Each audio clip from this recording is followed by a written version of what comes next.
Next comic. Are we ready? Do we have your attention? Are we ready?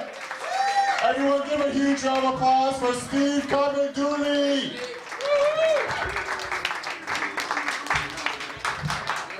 Thank you. I recently got a new deep fryer for on Black Friday, and it works. So this is probably the thinnest you'll ever see me ever again. Take your pictures now. But I do have a plan to combat this, so I don't gain too much weight. I ran 2 marathons like 10 years ago, and I had a friend who asked me if I would run a marathon with him next year because he wants to run one. I'm like, yeah, sure. And my other friend who's listening, and he's like, marathon? I don't understand a marathon. Like, how can you run 26 miles? I've never run 26 miles in my life.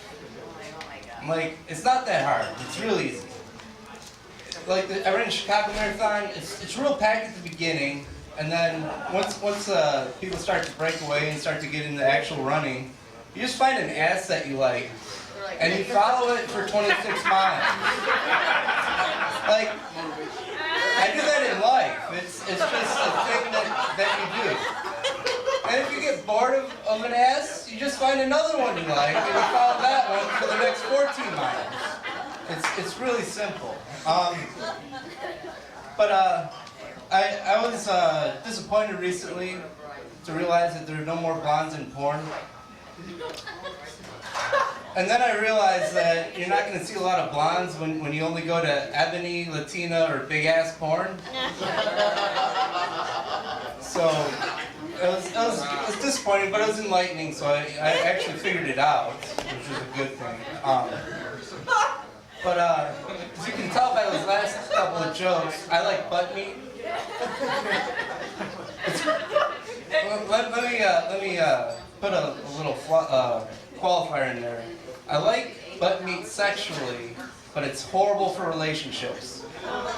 Because, like, I dated this girl, she's a large woman, and on the weekends, she never wanted to go out, so we'd stay in and watch, like, 8 hours of movies on a Saturday. Like, you know how hard it is to make a move after watching Transformers twice and whatever the Justin Long movie on Comedy Central is? It's just not happening. And she had a shitty couch, so I blame it on the couch.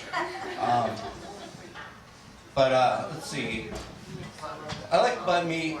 I'm trying to develop an app for like a phone or for the internet.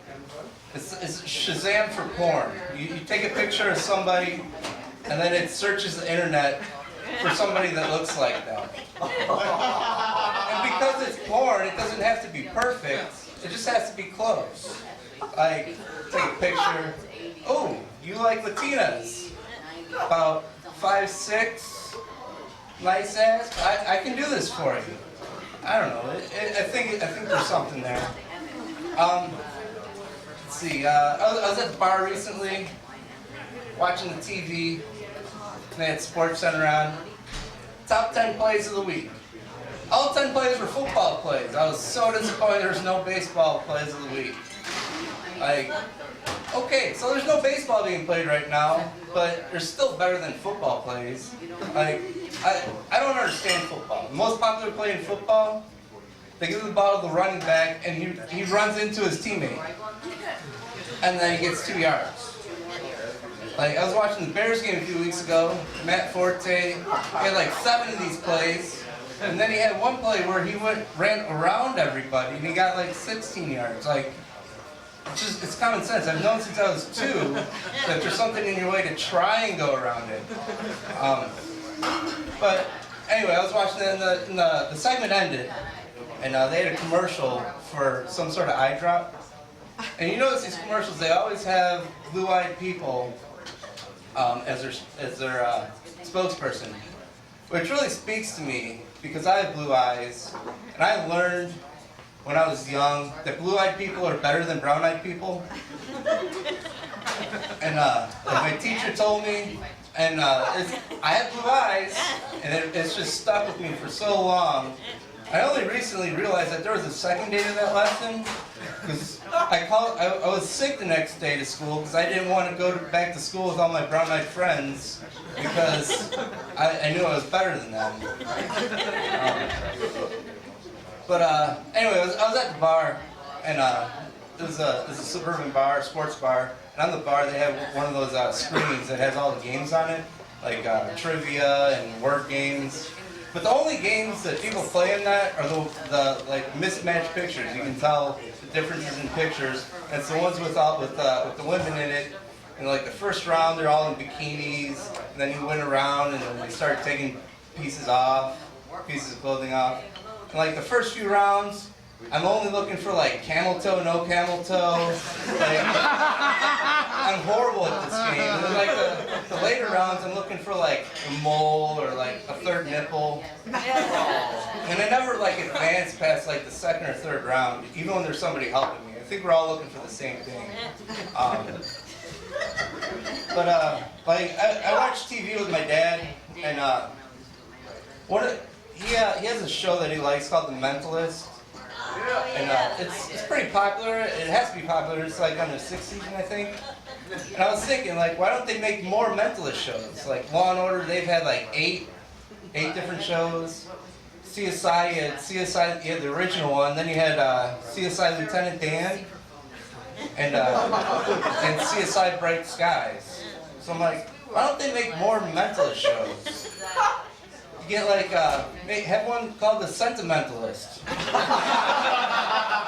You get a guy that scrapbooks all the crime scene photos, and you can tell by the reactions of people like who committed the crime. There's a lot you can go with. Like you can have the excrementalist. You get a plumber, and he installs some sort of device in people's toilets and you can tell by the contents of their poop how guilty they are. Then you get the elementalist. You get a chemist to create some sort of drug that he slips into people's drinks, and you can get confessions out of them. You could get a experimentalist. You get like a dominatrix, like I don't know, Lady Sophia, to whip confessions out of people. You could get the fundamentalist. You get a Westboro Baptist church goer, and spoiler alert, he always thinks the fags did it. But you could go on and on, like you could have the detrimentalist. You get a meth addict in this department, and he just stays up for 60 hours until he solves a crime. And then when the holidays come around, you could have like a crossover special. And you have the ornamentalist, and they make ornaments. I haven't figured that one out. Like, how to solve a crime like that, but yeah, so we've got the world's ending in a couple days. I don't believe it. I don't think you should. But in honor of all the Nostradamian quatrains and the mines, I wrote a Nostradamian style quatrain for the impending doom. It's on the eve of the 8th day, the giant shall come into view and seek retribution for the death of the plague sheep, and the cattle will fry in the blood of the moon. So if the apocalypse happens, remember that I predicted it, and if it didn't, I just predicted a different apocalypse coming in July. Thank you guys for my time.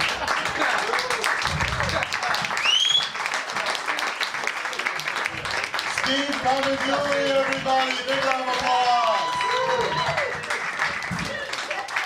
Wow, everyone noticed that Steve had like beautiful blue eyes. I noticed you have no eyebrows. I don't know. I've got some makeup. We'll fix you. We'll do.